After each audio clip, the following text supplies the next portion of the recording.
এই ক্লাসে যাওয়ার আগে আমি আপনাদের কিছু বিষয় একটু আলোচনা করতে চাই। ঠিক আছে? আচ্ছা আমাকে আপনারা বলেন তো যে একটা মানুষের সফল হওয়ার পেছনে ১ম এবং প্রধান প্রতিবন্ধকতা কি? সফলতায় মানে সফলতার শীর্ষে যাওয়ার জন্য মানুষের জীবনে বা আমাদের স্টুডেন্ট লাইফে প্রধান এবং ১ম প্রতিবন্ধকতা কি? আপনাদের কি মনে হয়? অলসতা, নিজের প্রতি কনফিডেন্স না থাকা, আর নির্দিষ্ট লক্ষ্য না থাকা, কমফোর্ট জোনে থাকা। আচ্ছা। এরকম বিষয় আছে নাকি যে আমাদের আ অর্থবিত্ত না থাকা, আর্থসামাজিক অবস্থা না থাকা, সুন্দর চেহারা না থাকা, এই বিষয়গুলা? নাই? তাহলে আপনারা এগুলাকে কেউ গুরুত্ব দিচ্ছেন না? সত্যি গুরুত্ব দিচ্ছেন না?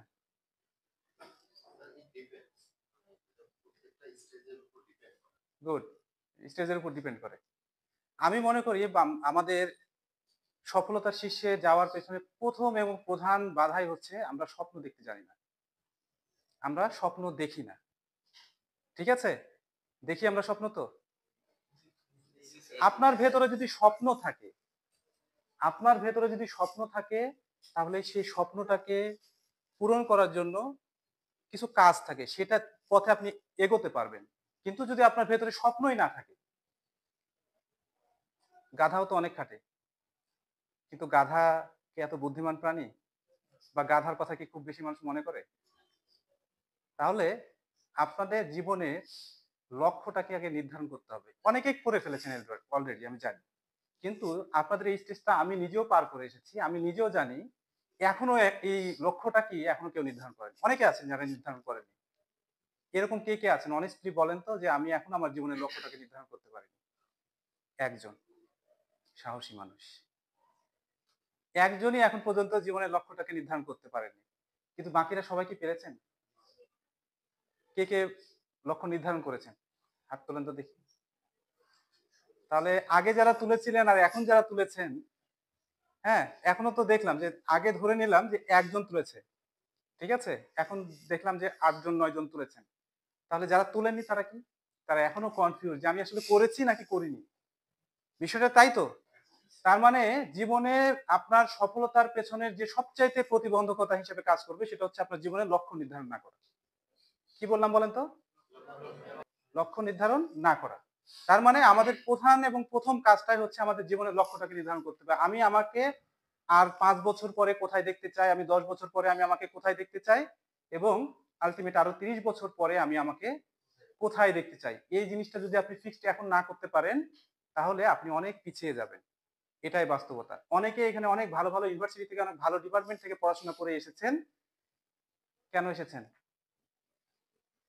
কারণ ওই যে লক্ষ্য অনেক সময় ঠিক না। আবার অনেকে কিন্তু লক্ষ্য ঠিক করে এসেছেন। হ্যাঁ? আবার অনেকে লক্ষ্য এখনো ঠিক করতে পারেনি। এখানে গেলে মনে হয় না জানি কিছু একটা পাবো। হ্যাঁ? আমি যেখানে ছিলাম এখানে তো পাচ্ছি না। তাহলে এখানে যাই একটু কিছু পাবো। আবার এখানে না পেলে দেখবেন যে আরেক জায়গায় দৌড় দিয়েছেন। তার মানে কি? এক জায়গা থেকে আরেক জায়গায় আমরা শিফট হচ্ছি। তো আমাদের কি করতে হবে? আমাদের নিজেকে আগে স্থির করতে হবে। যদি আপনাদের মধ্যে এখনো যদি দ্বিধাদ্বন্দ্ব থাকে যে আমি এখনো জীবনের লক্ষ্য নির্ধারণ করিনি, আমি আপনাদের সবাইকে বলব, আহ্বান জানাবো, আপনারা সবাই বাসায় যাবেন। প্রয়োজন হলে ১ সপ্তাহ স্টাডি করেন। মানে আপনি লক্ষ্য নির্ধারণ হুটহাট করে ফেলবেন বিষয়টা এটা না। যে আপনি আসলে আপনার নিজেকে কোন জায়গায় দেখতে চান, কি করতে চান, এটা নিয়ে স্টাডি করেন। ১ সপ্তাহ প্রয়োজন হলে ১৫ দিন, প্রয়োজন হলে ১ মাস লাগুক। কিন্তু আগে লক্ষ্যটা নির্ধারণ করে ফেলেন। যদি লক্ষ্য নির্ধারণ করতে পারেন তাহলে মানে আপনি যদি স্বপ্নটা দেখতে পারেন তাহলে আপনার লক্ষ্য নির্ধারণ করাটা সহজ হবে। তাহলে ১ম কাজ হচ্ছে আমাদের স্বপ্নটা আগে দেখা। তাই তো? তাহলে স্বপ্ন দেখতে পারলে তারপরে আমরা লক্ষ্যটা নির্ধারণ করতে পারবো। আর লক্ষ্য যখন নির্ধারণ হবে তখন আমার কি কাজ করতে হবে আমাকে? ওই লক্ষ্য পূরণের জন্য আমাকে কি কাজ করতে হবে সেটা আমার মধ্যে কি হবে? তাগিদে আসবে, তাই তো? তার মানে স্বপ্ন দেখেন, লক্ষ্য নির্ধারণ করেন, তারপরে কি করবেন? তার জন্য ওয়ার্ক প্ল্যান করেন। ঠিক আছে? তার মানে আপনারা এখানে যারা এসেছেন আমি ধরে নিচ্ছি যে আপনারা সবাই একটা লক্ষ্য নির্ধারণ করেছেন। আপনারা ফিজিক্যাল এডুকেশন ডিপার্টমেন্টে এসেছেন মানেই আপনারা হচ্ছে এই শারীরিক শিক্ষা জগৎ নিয়ে কিছু চিন্তা করছেন। কি আমি ভুল বললাম কি? আপনারা কিছু দিতে চান এবং এখান থেকে আপনারা কিছু নিতে চান। তাই তো? তাহলে এখনো যদি কেউ দুদুল্যমান অবস্থায় থাকেন, আমি বারবারই বলছি যে আপনারা নিজেরা নিজেদেরকে প্রশ্ন করুন এবং প্রয়োজন হলে বাসায় স্টাডি করুন, ঠিক আছে? এবং এটা নিয়ে আগে নিজের লক্ষ্যটাকে ঠিক করে ফেলুন। আর আপনার যারা কাছের বন্ধু আছে, ছোট ভাই বোন আছে, তাদের জীবনটা লক্ষ্যটাকেও নির্ধারণ করতে সহায়তা করুন। এমন না যে তার জীবনের লক্ষ্য আপনি নির্ধারণ করে দিবেন। দেখেন যে আপনার ইন্টারেস্টের জায়গাটা কোথায়, তার ইন্টারেস্টের জায়গাটা কোথায়, সেটা খুঁজে বের করার চেষ্টা করেন। কারণ আমরা তো এখন বড় হয়েছি, আমাদেরকে এখন অনেককে দিক নির্দেশনা দিতে হয়। তাহলে তাকে তার মতো করে চিন্তা করতে সহায়তা করেন, মানে তাকে আপনার মতো করে চিন্তা করতে উদ্বুদ্ধ করেন না, ঠিক আছে? সে যখন দেখছেন যে এই বিষয়টা ইন্টারেস্টেড, তখন তাকে ওই জায়গাটায় কি কি করলে তার সুবিধা হয়, ওই জায়গাগুলো আপনি তাকে হেল্প করতে পারেন। আপনি বন্ধু হিসেবে, আপনার বড় ভাই বা বোন হিসেবে, বা সন্তানকে আপনার হচ্ছে পিতা হিসাবে বা মাতা হিসাবে আপনারা এই জায়গাগুলোতে কাজ করবেন, ঠিক আছে? তা আমি কি আপনাদের জীবনের লক্ষ্য নির্ধারণ করে দিলাম? করে দিয়েছি? আচ্ছা, করি নাই। কিন্তু আমি কি করেছি, আপনাদের এই চিন্তা যে অনেকের মধ্যে কিন্তু এখনো কিন্তু এটা তৈরি হয়নি। সত্যি কথা বলি, আমি যখন ইউনিভার্সিটি লেভেল শেষ করলাম তখন আমি জানি না আমি কি হব। হ্যাঁ, একবার মনে করলাম যে সাইকোলজির ফিল্ডেই কাজ করব, আবার মনে করলাম যে না, সাইকোলজির ফিল্ডে কাজ করা তো অনেক ডিফিকাল্ট, বা এখানে হচ্ছে পার্মানেন্ট জব পাওয়া একটু কঠিন। তাহলে কি করি, পার্মানেন্ট জব পেতে হলে আমার গভর্নমেন্ট জবে যেতে হবে। তাহলে ওখান থেকে শিফট করে গভর্নমেন্টে আসলাম। গভর্নমেন্ট এসে অথৈ সাগরে পড়লাম, এত পড়াশোনা, এত জব প্রিপারেশন, কি করব? পরে আবার মনে করলাম নাকি প্রাইভেটে যাব, নাকি ভাবলাম না, চাকরির বয়স যতদিন আছে ততদিন একটু চেষ্টা করি। এই যে দোলাচল আমার মধ্যেও ছিল। আমি চাই না যে আমার কোনো স্টুডেন্টরা এই দোলাচলের মধ্যে থাকুক। আমরা প্রত্যেকটা স্টুডেন্ট একটা টার্গেট ফিক্স করুক। আপনি এখানে এসেছেন, আপনি যদি চান যে পিএসসির আন্ডারে একটা জব করবেন, গভর্নমেন্ট জব করবেন, ঠিক করেন। আপনি যদি মনে করেন যে না, আপনি কোনো একটা স্কুলের শিক্ষকতা করবেন, ঠিক করেন, স্পেসিফিক করেন এবং সেটা নিয়ে কাজ করেন। তাহলে দেখবেন যে আপনার লক্ষ্যটা, এবং প্রতিদিন ওয়ার্ক করতে হবে যে আমরা কতটুকু আমার এই জীবনে যে আমার স্বপ্ন তৈরি করেছি, এই স্বপ্নের পেছনে আমি কতটুকু সময় দিচ্ছি, এটা আস্তে আস্তে আপনি নোট করেন। তাহলে দেখবেন যে আসলে আমরা কতটা পিছিয়ে আছি নাকি আমরা অনেকটা এগিয়ে গেছি। আমি কি বোঝাতে পেরেছি? এ বিষয়ে কারো কোনো প্রশ্ন আছে? আচ্ছা, অনেক কঠিন কঠিন কথা বলে ফেললাম। তো আমরা অনেক আগেও অনেক কথা, কঠিন কথা শুনেছেন, এখন অনেক কঠিন কথা শুনছেন।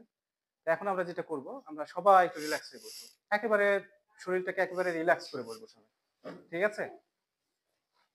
একেবারে যেভাবে আপনি কমফোর্ট ফিল করেন সেভাবে রিল্যাক্স হয়ে বসেন সবাই, ঠিক আছে? এবার আমরা ডিপ ব্রেথ নিব, ঠিক আছে? নাক দিয়ে অনেক জোরে করে নিঃশ্বাস নিয়ে আমরা 5 সেকেন্ড নিজের মধ্যে ধরে রাখবো। সেই ডিপ ব্রেথটাকে নিজের মধ্যে ধরে রাখবো, তারপরে আস্তে আস্তে ছাড়বো। সবাই একটু চোখটা বন্ধ করি। হ্যাঁ, চোখটা বন্ধ করি। Close your eyes. সবাই জোরে করে প্রশ্বাস নেই, জোরে করে ইনহেল করি। দেখেন পেটটা ফুলে উঠবে, ঠিক আছে? 5 সেকেন্ড ধরে রেখে আস্তে আস্তে আস্তে আস্তে মুখ দিয়ে আমরা নিঃশ্বাসটাকে ছেড়ে দিই। জোরে করে নিঃশ্বাস নেই, নিঃশ্বাসটাকে 5 সেকেন্ড ধরে রাখি, আস্তে আস্তে আস্তে আস্তে আমরা এটাকে ছেড়ে দিই। জোরে করে নিঃশ্বাস নেই, আস্তে আস্তে ছেড়ে দিই। জোরে করে নিঃশ্বাস নেই, ধরে রাখি, আস্তে আস্তে সেটাকে ছেড়ে দিই।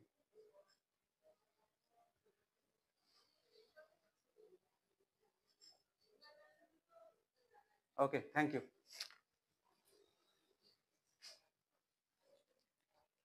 এখন ক্লাসের মধ্যে আবার স্যার এগুলো কি শুরু করবো নাকি, তাই না? বিষয়টা তো তাই। আচ্ছা, এটা কেন করালাম বলেন তো, কেউ বলতে পারেন? সরি।